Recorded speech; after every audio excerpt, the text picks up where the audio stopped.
Street Yarns fans, welcome to Street Yarns podcast. As usual, it's your boy Adeboy, and today I'm going to be doing it a little bit different. I'm going to be having a conversation with one of my childhood friends, and we're going to be talking a little bit about. So I'll bring in a lot of the experiences that we've had coming from Ojuelegba, and you know how it is. So joining me is Olanrewaju Adebona, popularly known as Lantex Starboy.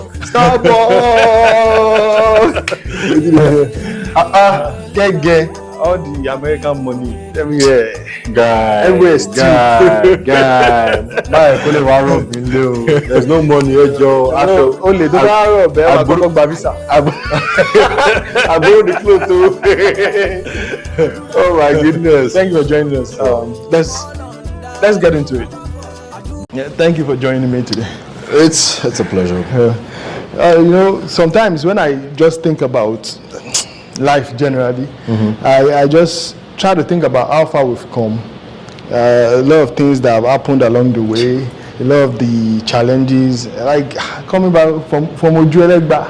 Ojuelegba Surulere. Like, when you think about Ojuelegba, what's the first thing that comes to your mind? The good old rugged days. The good old rugged days, man. It's the first thing I'm going to say. It's been a journey. It's been a very, very long journey from Ojuelegba Surulere, But in every situation, we should just be thanking God. But that again, whenever I think about Ojuelegba, the only thing I say is I'm always grateful for the fact that I was born and brought up in Ojuelegba, because I feel like it kind of shaped me to become to be ready for the outside world, outside Nigeria. So life's challenges. I feel like without the things we went through in Ojuelegba, I don't think any one of us would be standing, and that's why there's always this proverb that says, if you can survive in Nigeria, you can survive anywhere in the world. Then I'm kind of revising it to say, if you can survive on the mainland, Ojuelegba to be precise. Ojuelegba Shita To be precise. I feel like that place prepares you for the outside world. True. Honestly, when you look at how we all started, like the environment generally. Sometimes when people talk about the trenches, like we grew up in the trenches, but at the same time, like recently when I went back to our neighborhood, I looked around and I was like, it wasn't this bad back then. As much as it was still Ojuelegba, it was still a little bit different. There was this sense of community where everybody knew each other. True. And the streets were not so busy and all. True. But then I remember it had a lot of its challenges. Based on your recent experience, I know you were in Nigeria recently. What was the take like? Was there anything different? Was it same old? So one thing I'm going to say is, first thing, when you talk about the trenches, one thing most people don't understand is we all have to go through the process of being cooked before we are ready for life. That same trenches created people like me and you. You feel me? Even an aeroplane did not fly instantly. It learned to walk, to run on the runway before flying. Before a gold actually becomes an actual gold, it goes through the process of being melted. Yeah, it goes through fire. I would say punished and everything. So I feel like trenches. Anyway, that aside. So when I went through my old neighborhood and everything, it was something I didn't recognize anymore, because like you said, back then we had a sense of community. We do a whole lot of things together back then as a group and everything. But right now, when I went there and everything, I became a total stranger in my own place. And I understand, sometimes you have to outgrow things in life, but the trenches part of me can never be outgrown. But just me going back there made me feel like a stranger, because people I grew up with, everyone had left there and everything, And even my family house to Ojuelegba, it's like everyone has moved on. Everyone has gone to different places of the world. People are trying to make ends meet and all. But yeah, that about it. For me, my own experience from the journey started from, or at least from when I was old enough to remember most of the journey. From Ojuelegba, one bedroom in one small bedroom in Ojuelegba before my mom got the better job, and we moved to a bigger one bedroom in the same building. A small one bedroom to a big bedroom. And then it was still the normal face me, I face you. And then in that small community, I remember my memory of it. As much as people tend to think about those bad days or those past times as bad. Ah man, I've struggled. But I still hold some very dear memories. True. When you think about some of the Egbo Adubos, oh my goodness, in the neighborhood, oh my how goodness. they influenced you, one way or the other, positively, negatively. True. But then the street OT, the training that you get, that you cannot get from the home. And funny enough, for some of us, and I know the same of you because I remember your mom being very strict, and your dad, in fact. So as much as we were growing up in Ojuelegba, we were still kind of get inside. True. And the only escape we had every once in a while is when I think you it's say mostly on Sundays. Exactly. Or we say, okay, I want to go and play with this person.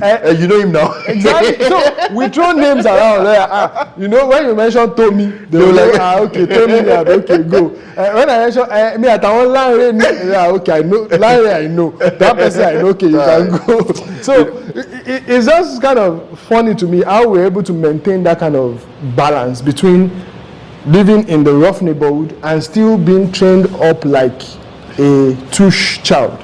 To be honest, on that part, I think everything is all just God and our parents. Because, I mean, if there's one of the things I remember back then, I remember one time we were going to play soccer. No, Kilonja soccer. Football! That football we know, I think. We are not to be Americanized. Let's go and play football and everything. And my mom wouldn't let me go. She's like, no, they learn anywhere, this and that, you can't go anywhere. And I said, mommy, Ade is going too. Like, Ade is going. I said, yeah, Ade is going. Me and Ade, we are going together. She now said, okay, if Ade is going there, you can go. I'm like, oh, finally. Then I have to call Ade, like, how far, in case my mom asks you anything. Just come up here and say, we are together. Just in case we go, that boy will go play. Man, honestly, it's really funny. That trenches, those Sunday things, bro. That every Sunday. No, I don't know. These days, to find the energy to get out of bed, it's a lot for me. I'm not gonna lie to you. So, I just want to be in the comfort of my house without going anywhere. As long as I'm done doing my everything I need to do at the house, the next thing you're gonna find me on is play my video games. It's I don't have that energy to go out anymore, and I don't know why, but I think it's just because we've done a whole lot back then. Honestly, because I remember there's nothing we have not seen. Sunday in the morning, we go to church without eating because nobody has time to eat. True. Then you've left home from 8 o'clock. You go to church. After church service, you just go home to go and change. We carry ball, we gather in Leah's house. Church was fun back then. I mean, I'm not saying church is not fun right now, but back then, growing up with your guys and everything, bro. We always look forward to Sunday. Every Sunday that after church we would go play ball straight up. And then we'll gather, as long as we have enough people to make 2 teams of 4 a side or 5 a side. We are ready to go. Remind me of that loco scenario. No, that incident. Deep black. Loco scenario. Please. Oh my goodness. Tell the story. Don't let me tell the story. We went to go and play ball. Jejeli. On a public stadium. Hey. Stadium. You are elevating the status of that place to stadium. On the playground. Where sometimes if you're not careful, you can get struck by broken bottles. Well, we were playing ball and everything. I think I've forgotten some details, but I remember the fight happened when D Black had booted someone. The headbutt was so bad that the guy started bleeding. Yeah. Oh my goodness. So imagine leaving zone A to zone B to go and cause trouble in Ojuelegba. Knowing fully well that in that zone B, you don't have men that will fight for you. No, but so your only way out is to run. Our walk from our area to that place is almost 1 hour. Of course. So it's not somewhere you can just oh my God. Look. We act like, at one point we knew we were in big trouble. Okay, D Black, go and buy plaster. D Black was like, they don't sell plaster, right? Or they, with the tension they go. The whole idea was just because we know that the way the guys were gathering, they were coming for him. It was going to be a serious fight. They were coming for him. So it was just like D Black, this guy is bleeding, go and buy plaster. He was still thinking plaster. Go and buy plaster, bro. That's part of the street OT, man. The guy went. Then I was like, I think it was me and Leye. Yeah, it was you and Leye left after again. I was the last man standing. Leye, where is the black? He has gone to buy plaster since. Let's go and check him. That was our own escape. I was the last man standing because I just had to make sure everyone is cleared and everything, because I already calculated where I was going to run to. There was like a railway right beside us. Immediately I saw those guys guarding. The first punch just brushed over me here, and I just picked face. I lost one leg of your shoe. The shoe was my dad's shoe. I didn't want to tell him that Daddy Molofi shoe in Oh gosh. It was like I had to run that day. It was crazy, man. That's part of our experience. Remember those times that we play ball inside Yaba Model 2? And because of the guys there that smoke weed, there's always police raiding the place every day. And so there will be occasions where we are playing ball, we'll just hear Olokpa. Everybody jump first immediately. Because the unfortunate part of it that we kind of realize is, most of the time, it is those of us that have parents or that have somebody who can come and ask after us that the police often try to take. True. Because they know that those guys that smoke weed, they won't be able to get anything from them. True. So they will try to target those of us that they know we've come to play ball. We've not come to do anything wrong. But they'll try to get us. And they know that by the time they take us, there will be somebody that will come and beg or pay something. Part of growing up, man. I remember this one time at my grandma's house in Ojuelegba, Akpan to be precise. We had this heavy downpour. Why am I speaking so much English? This badass rain. We had this badass rain that fell, and the whole house got occupied with water. Like, it was flooded and everything. And that very day, in my grandma's room, we used to be like 16 of us in one room. Not even one living, one bedroom. Just one room divided like a studio. We used to be like 16. We'll get all this paliapu, lay it on the floor to sleep. That was very comfortable back then, man. So because you were in the midst of family. And then your cousins, your brother, your uncle, everybody come there to sleep. And my grandmother was very good at one thing. She knows how to use one derica of rice to feed over 20 people. I don't know how she does it, but she shares it equally in such a way that the portion will just going to go around. So the downpour came that day, and we were asking ourselves, how are we going to sleep? How are we going to sleep? Guess what we did? We the meal. Guess where we slept? On the cars outside when the rain has stopped. The females, we allowed them sleep inside on the bed, but we slept on the car. Bro, it was. And you know, that kind of experience, if you look back at it, it's something that you cannot even imagine trying again. Because just soon take. Even when you are sleeping inside, you want to make sure you lock your door very well. You know the funny thing? The funny thing is that upbringing. If I tell you that, I find it more convenient sleeping on the couch than on the bed. Because of that experience. When I sleep on the bed, I don't find it comfortable. But that experience has just made me love the couch. I love the uncomfortability of the couch. It makes me sleep better. I like what you pointed out there, because sometimes I think about how some of the little things that we experience growing up has shaped our lives permanently. It really that does. you cannot run away from it. No matter for some people they can, but for instance, no matter how much the accomplishments in the US that we try to make, we always think back to Nigeria as home. Nigeria, I mean, no matter what is said about Nigeria, we still think about. It's almost like, and then for people that you talk to, they'll be like, so you are there, you are still thinking about Nigeria. If I have the opportunity, what I always say is, if you have the opportunity to leave Nigeria today, you will miss Nigeria. You definitely think about Nigeria. You think about Nigeria and be worried about the insecurity, this and that. But then you still remember you miss some things. There's nothing like that home cooked meal. The organic ingredient and everything. I mean, we do have them here, but when you're used to something, when you're used to something back home and everything. Like now, if I want to get like a palm wine, I can't get a real palm wine here. But Nigeria, I can get the one from the roots. Or even talking about live chicken. that they goodness. killed You're right in front of you, that is still warm. I feel like if I pick up a knife right now to kill a chicken, I will be arrested for animal abuse.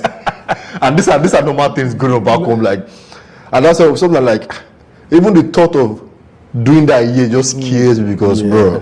Yeah. And then look at, even if we want to talk about food alone, in fact, I'm sure it's like an entire conversation itself.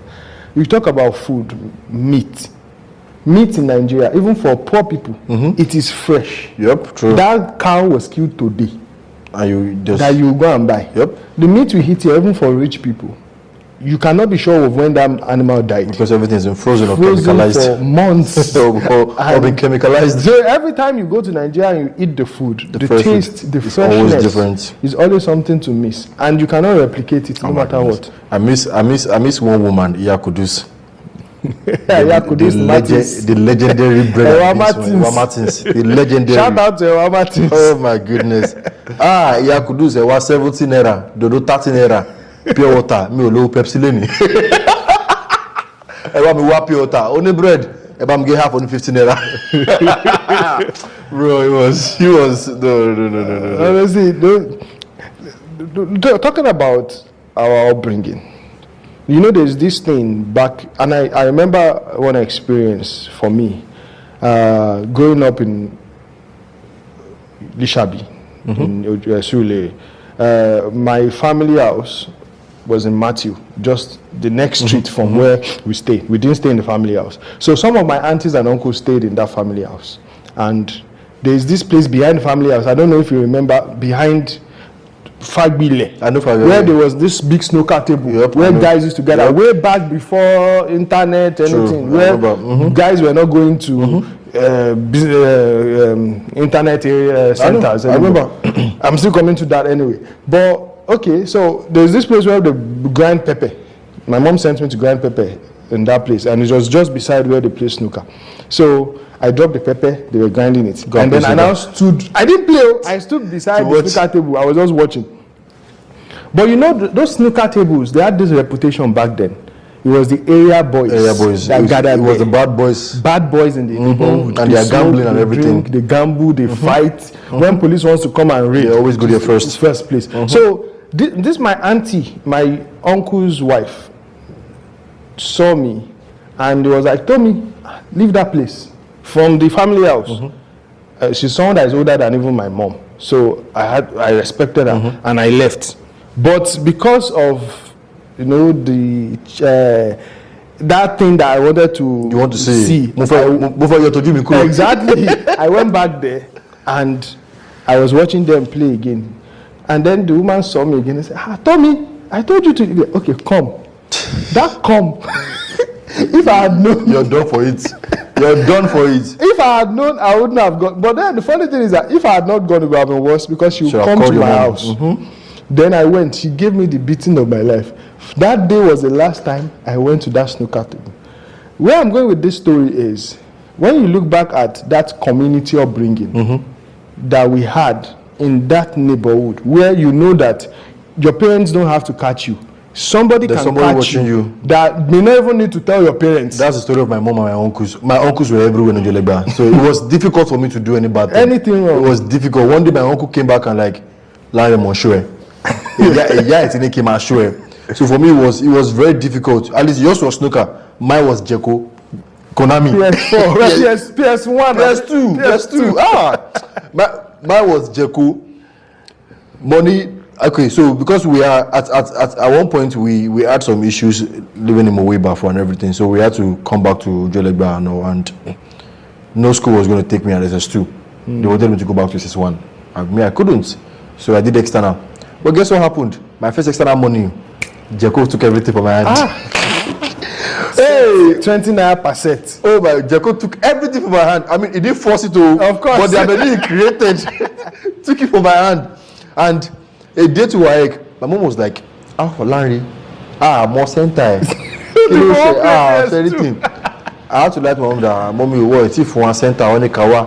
My mom was like, Mola or Remy took your money and my exam Lola. Yeah. And you guys are in the same department, art, kilo shele. My mom just said, oh yeah, Nishoni Pathfinder. Pathfinder was the lesson I went to. Pathfinder. That is another. You can't be the Ojuelegba. I don't know Pathfinder. She was like, okay, Nishoni Pathfinder. And I had this guy back there. Pathfinder is the lesson where tutorials. We do tutorials for jam and everything. WAEC and everything. Because they do all this extra. So when we now go there, we met this uncle. We call him Bratokbe. One short bastard like that. Mind my language. we call him Bratokbe.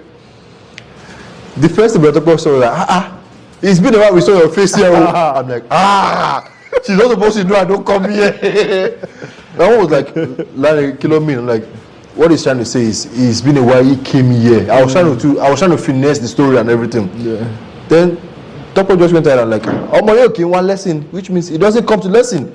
Every morning when you give him money and everything, he goes straight to Jeko to go and play game. Jesus Christ. My mom was so mad because she had all hopes on me and everything, being the first child. And everything. She was so angry and everything. Guess what this woman did? She went and took out of her savings, paid triple the amount of that money for me. I didn't like do that why that year, but along the line, registration for the next year was almost closing. So she had to pay triple the amount. Then she started monitoring me every day to lesson to make sure I go. And then that's what led to your uncle. But still yet. Taking the work of DSS. Hard boy. I still went back to Jeko. When I noticed that Jeko have casted, there was one behind him. We call him Dave. I started going to Dave. But Dave wasn't giving me that feeling of Jeko. We had a lot of people coming to Jeko. The noise and everything. I'm like, see, Dave, your boy, let me go to Jeko. He took my father to come inside Jeko. He held my wrist. Larry, he said, Larry, Ileya. That was the day I go and finish. He said, Larry, Ileya. I said, Daddy, I just came home. Only come put your name. I said, they asked me to come and call someone. My father said, don't worry, you will call him in the house. Me, I know my dad doesn't beat us, but I knew he was going to hand us over to my mom, which is what? The disciplinarian. When we get home, Atagungun was already waiting in one plate. It's called hot pepper. Blade in one place, cane in one place. Then my mother sat me down. Like, I want to know. Talk to me. Bami Soro. As I was talking, I was sweating already. And she's someone that has body. She has exactly. So she was like, Bami Soro. I'm like, mommy. Like, oh, Miss Waek. I went back to one second year in school. He was in 2 Waek. This is part of growing up and everything. I said, Mommy, I promise I will change. And I had this phrase back then. I swear to God, true to God Almighty. I was like, Tima, God, true to God, I will beat. To cut the long story short, I chopped beating that day. That it took my handicapped grandmother to save my life. Oh my goodness. I received that beating. To cut the long story short, I did the WAEC eventually. But guess what happened again? I stole my father's money to go and play game.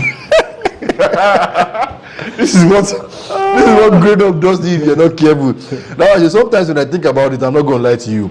It's not that we were better. It was just God, honestly. We could have turned way worse.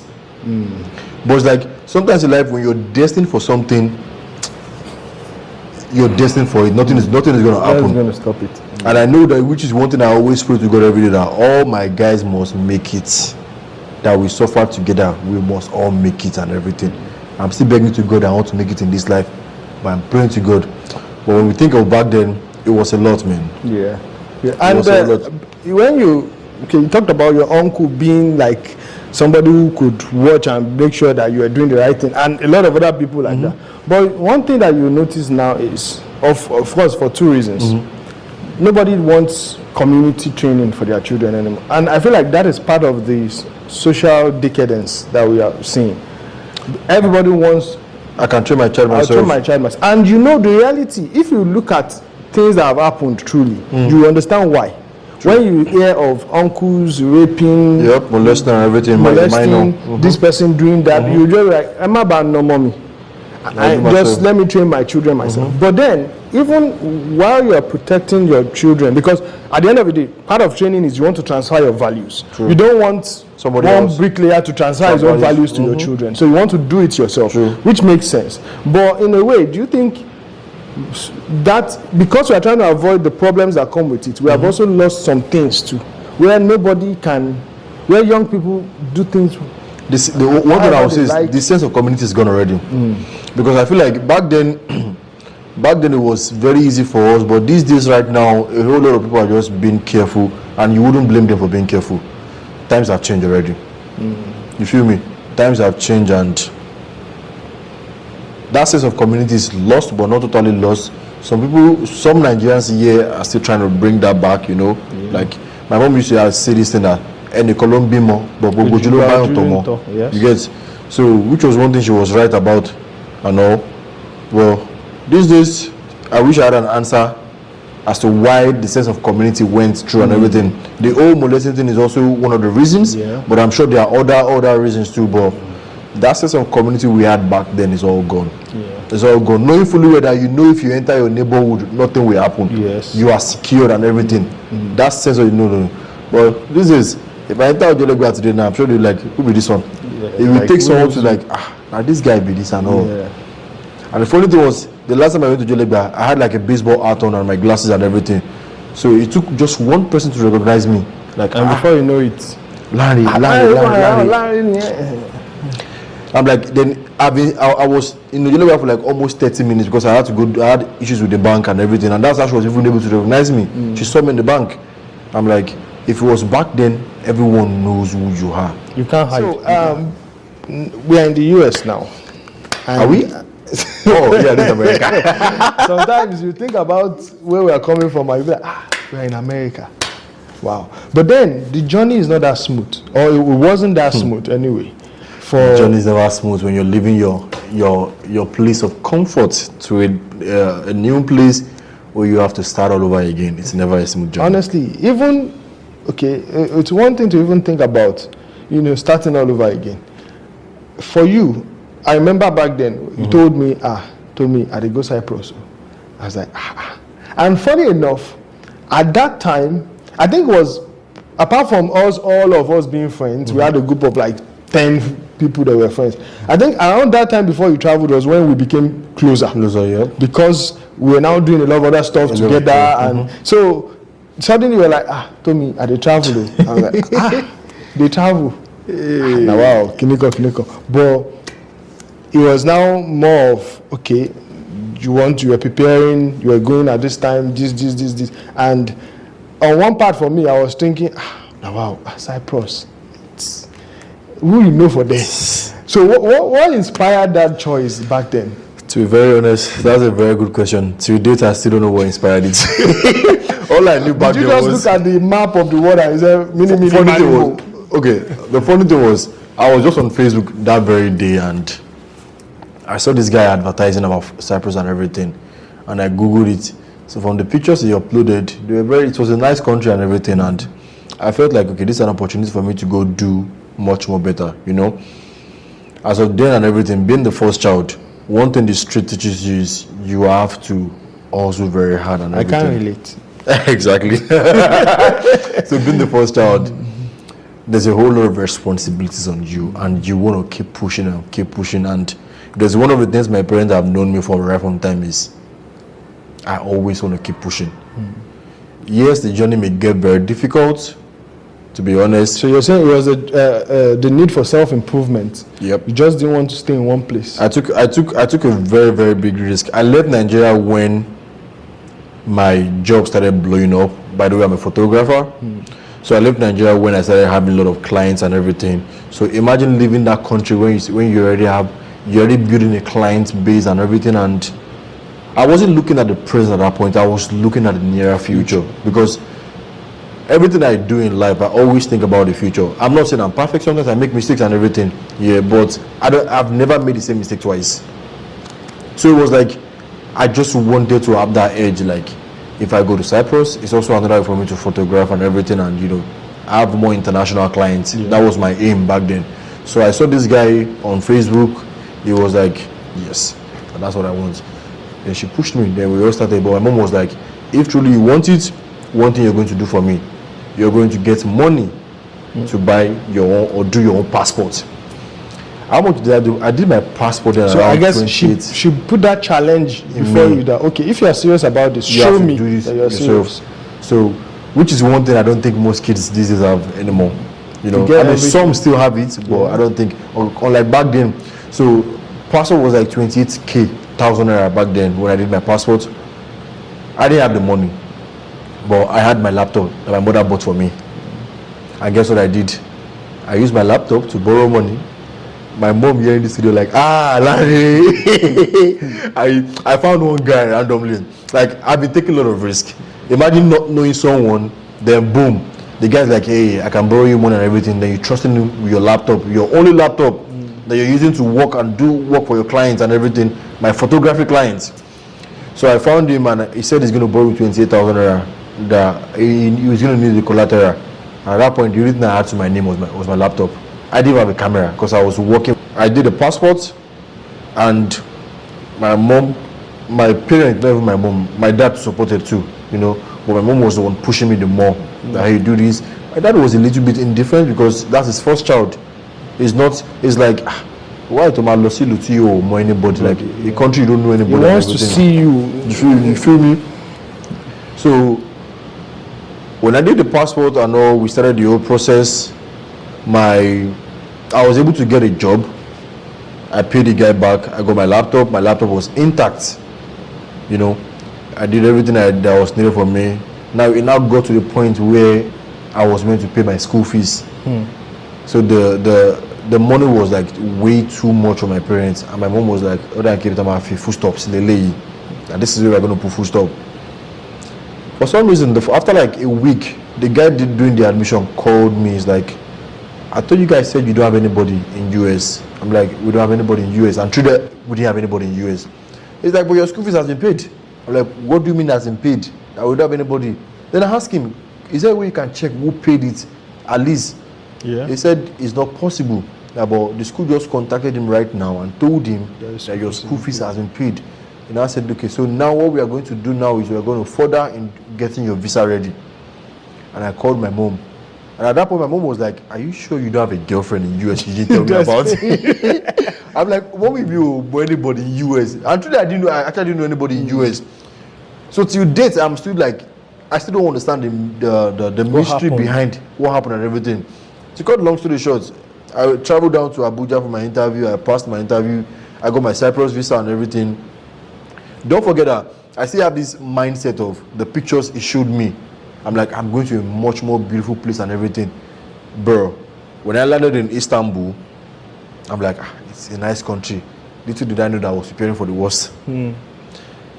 I go to Cyprus on Sunday morning. Unfortunately for me, I sat down by the window in the plane so I could see the barren land of Cyprus. Wow. It was so empty, I told myself, I said, what have I done to myself like this? It was almost a situation that you were regretting the Oh my goodness. It's just a whole lot more. Anyway, So basically, the whole journey was essentially you trying to take a step. You didn't want to do business as usual, just stay in Nigeria and hope for the best. I mean, to be honest, the way you said it right now makes a whole lot of sense. But to me back then, it didn't. It was just you doing something. I just wanted to do something and be better, you know, and be like an example for your siblings. To my siblings. And getting to Cyprus, I just told myself before I landed, I'm like, God of Cyprus, please favor me in everything I do. That was my prayer point. Then when I got there, imagine having to learn Turkish because they speak. The part of Cyprus I went to is called the Northern Republic of Cyprus. Yeah. It's like the north side of Cyprus. We have the south side, which is controlled by Greece. So I had to learn the whole Merhaba, Nasinsin, the language, Ihim, Sen, Nasinsin, and everything. Chokihim and all. It was like a whole different world for me, but to be honest, as an Ojuelegba boy with street OT, you go rough out. I wrote everything. I broke a record when I got there. I got there and I got the best photographer of the year. Wow. In less than 6 months of me being there. Because when I got there, I saw their style of photography. I'm like, I only seen your picture like 1984 and everything. So I took advantage of that, and I kind of like opened most African students' eye to that kind of photography. Even the locals at one point contacted me and all, but the money they were offering me wasn't worth it compared to the job you're asking me to do. So I just said, you know what, I'll do my freelance thing on my own. I don't want to be under anybody and all and everything. So okay, they were trying to offer you like a permanent position. A permanent position, but with peanut money and back then before things go bad in Cyprus, really, really bad, I wouldn't do that. But if they had offered me that kind of position when things became bad for me in Cyprus, you'll have taken it. I would have taken it. Of course, I won't think twice about it. Then I was like, no, what guy like me? I just collect a award. It's called Asgar. I just collect a award. I said, why you going to offer me this kind of opportunity and all? I just said, it is what it is, man. To cut long story short, I spent 3 years and some months in Cyprus. Then from Cyprus, I came down to the US. But again, like I said, it's all to the glory of God. Yeah. So when you talk about coming to the US from Cyprus, was it almost, so for someone who is listening, is that like a natural path? Or was it, because you simplify the story, people don't often know the real struggle. True. And what it must have taken for you to be able to get to where you're going. True. And like you talked about making sacrifices, and you talked about your major motivation being you want to do something different. You want to take that extra step to break out of the norm. Was this smooth? No, it wasn't. There are so many nights I cried myself to sleep. I was depressed for a whole lot. And I mean, another thing about having good people around you, I had good friends around me, I'm not going to lie. I can't even begin to mention their names. I had very good friends around me that kept on motivating me. They're like, how far land takes, don't worry, things will be better now. And the funny thing was, my last year in Cyprus, I didn't have a place of my own. I squat. I couldn't even afford a bottled water in Cyprus. That's how bad it was. And Cyprus water is salty, so you can't drink from the tap. Wow. So it has to be a bottled water. So it was so bad. It was my friends that had to house me. This is also part of my struggles in Cyprus. One thing I always say is nothing good comes easy. And as one of my very good friends will say, Lekon Lukotu, he says, when the tough gets going, no, when the going gets tough, the tough gets going. Every day I think about Pastor. Oh, sorry, no, Pastor King. You see, he has to go to. So every time I remember that thing, I'm like, then I always console myself like, there's always light at the end of the tunnel. So every moment I go through things like that. And at that time, I already have friends in US that would just call, would just talk randomly about things, just to keep my mind occupied. Just to keep my mind occupied on things. It wasn't an easy struggle, but one thing I know is I paid the price. I'm a realist, I'm not going to lie to you, and being a realist, I don't deceive or lie to myself. I knew most likely if I had stayed back in Nigeria and not taken that huge step, I probably would have gone far as a photographer today. I'll probably be with the likes of the top photographers in the country, in Nigeria. But the question is, am I happy I took the step? Hell yeah! I'm very happy I took the step. Hell yeah! I'm very, very happy I took the step. Very motivated because, like I said, there's always that one person that will break the chain of poverty in every family. And the funny thing is that, or let me say the reality is that the journey is still on. The journey is still on. The journey is still on. My mind goes back to, and funny enough, our story is so intertwined in many ways. From the fact that we both grew up in the same neighborhood, we both attended the same church, like many of our friends, like many of our friends too, Unilag. We went to Unilag, and one way or the other, we both found ourselves in the US. And I'm happy you talked about. I guess I'm not the only one that did not complete my snooker training in Nigeria. Don't worry, let's tell them we are not gambling. Tell them we are not gambling at all. So now, you mentioned a friend's name, and we are going to keep the name out of the conversation just for the sake of privacy. And it's part of the importance of having good friends. True. Our journey, he was inspired a lot by him because of the step he took. He came to the US, he joined the military, I came to the US. Joined the military. Having him at the back of my mind that this thing is possible. I joined the military. You came to the US. Joined the you military joined the also. military. And it's part of what we're talking about in terms of your environment. True. People that you have around you that inspire you. At all times. Very And important. so, honestly, over time, when I look around me, I valued friendship a lot because for me, every good thing I remember about my life has one thing or the other to do with friends.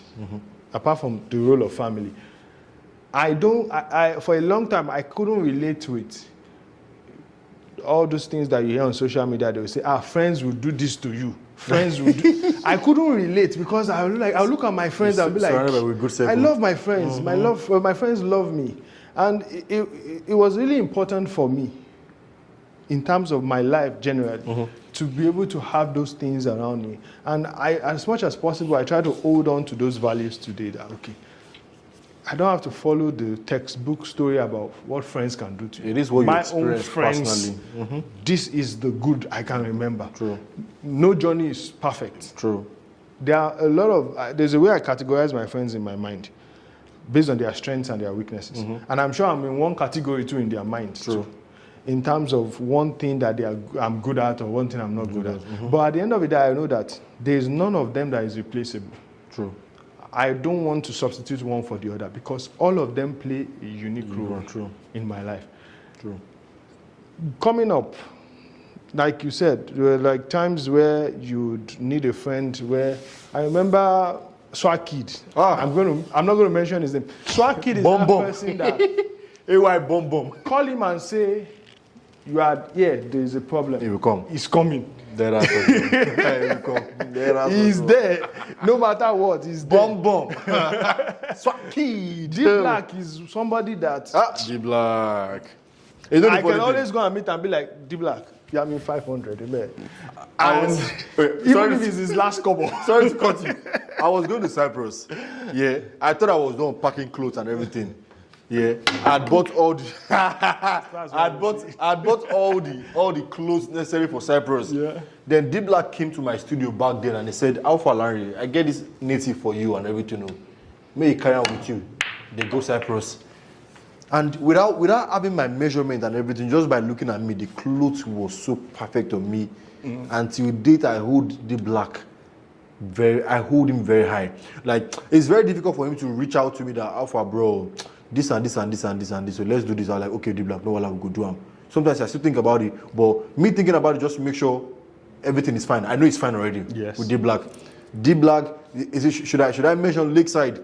When we were in school, Lakeside. Oh man, I will use my food money back then to buy internet and watch on YouTube to learn photography, editing, and everything. Lakeside will share his money with me, his food money with me. We'll go to his mom's house again in Ikorodu. We'll go and eat and eat and eat. Lakeside will tell me, Lantex, don't worry, I know say you become a big man one day and everything. So I'm like, I look at all this people, I'm like, oh my goodness, I've been blessed with friends. Or should I even mention you also too? Well, man, bro, see. Do you know, remember back then when we were, it's not like there was no fear of people harming you or something, but remember we leave church and we can all decide to go and gather in Ade's house. Yep. And we are their problem for that day. True. His dad, his mom have to leave the sitting room for us. Or it's been a lot, man. Or should I say Zacchaeus too? Zacchaeus, if you have any issues with any guy in the street, call Zacchaeus. Zacchaeus know one person that know one person that know one person. that will help you out with it. He knows one person that knows one person that knows one person that will help you out no matter what. Again, it's always good to surround your friends with good circle. It's always very, very good. Yeah. At the end of the day, I think, like you said from the beginning anyway, it's all about gratitude. True. Just thinking about everything, thinking about the struggle, it's all about just gratitude to God for how far we've come and being able to share our experiences with other people, which is the whole point of this. For people to know the importance of family, friends, and always remember where you're coming from. True. Always remember, when I talked about living in one bedroom apartment, it's not just for the sake of talking about what my parents could afford or not. It was just it's a reminder for me to know where I'm coming from. And also to value my parents too, my family, to know the sacrifices. You guys live in a one bedroom. We lived in a one room. Imagine having fried stew for rice to eat eba. Oh my goodness, my but Sam, my mother. Some people will tell you to be grateful that you even had eba. Fried stew.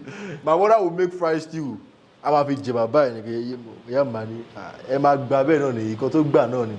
My mother will tell me say, "Lori kai, ika o dogba." Yeah. Run see how many things you want she. Damn, my mom. And the little they gave you, you manage it because you know. And you know what? Being adults now, when you think about the kind of sacrifices your parents had to make, you understand them even more now. Because I'll think about it. Sometimes I'll be at home, I'm broke, and I'm thinking, come on, buy me something, bring money. I just, you know. One thing I always praise. The kind of trouble I put my parents, I don't pray any of my children do that to me.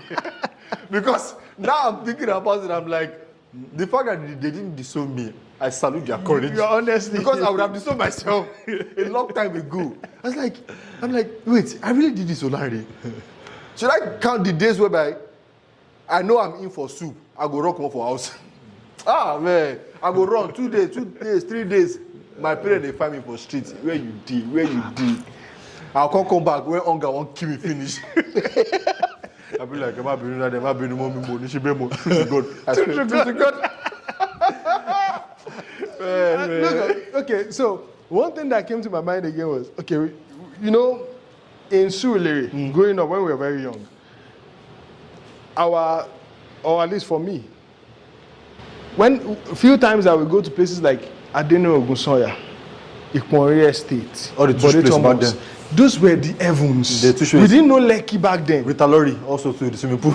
Yeah, those were the nice places. And those are the places that whenever we go to go and see somebody else, I was thinking, when I grow up, this is the kind of place I want to live. Yup. I cannot be living in Ojuelegba. And I feel like that has kind of inspired even my choice here in the US.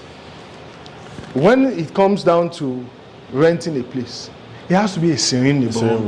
Because I'll just be thinking back about, no, it has to be fine. No matter how noisy it can be in the US, it can be as noisy as. Because but your neighbors will not even allow you to. Imagine waking up to hearing Ologi de or you're talking about all those Pasuma playing every morning. Or even a mosque waking you up. Everybody in my neighborhood can recite a lot of Quranic verses just because they were living in that area. And I'm sure it's the same thing for people living close to churches. Yep. They will probably be able to, you can say an imam that will be able to say the grace right because he hears it every day. Right now, sir, I never hear cock crow in a long while. Where do you want to hear it? Oh, those were our alarms back in the day. We don't do phone. What is phone? Your alarm is the clock. When did phone come? we were already teenagers when phone came out now. At least when it became something that everybody could easily get access to. Back then was that my first one was a Motorola C13, the blue one. Mine was a Sendo. I remember. I don't think the company exists anymore. Do anything like that anymore. Sendo, it's just Sagem, Alcatel. It's really been a journey, man. Yeah. We're not there yet. This is why it's important to learn from those Egmadugo. You will have known how to play snooker. At least I see pass you. But then, God knows the kind of trajectory our life will have taken if we had followed that path of standing where they play snooker. And I'm happy you were able to join me in this conversation. Thank you very much. Thank you for gracing this conversation. I'm sure there will be a lot more of this because if we dig deep into every aspect of our story, there's just too much. There's too much. There's going to be a lot to talk about. There's too much. Hey, yeah. Let me sign off with an expert shot. Gang. Okay. Yeah, boy, they coming over. Village people. Okay, the black enter. Yeah. But then you are not supposed to pot the black ball. That's an expert shot. Indeed. Yeah, thank you for joining us on this episode. I hope you enjoyed it. It's been a fun conversation with Olanrewaju Adebona. And for us, it's been a journey, like you've heard. I hope you'll be able to relate with some of the things that we've talked about. As usual, make sure you subscribe to our YouTube channel. Make sure you like and share. And also follow us across all the platforms. I remain your boy Adebona. Till next time. They know my story, they know my story. From old dogs to you, I be hustle to walk.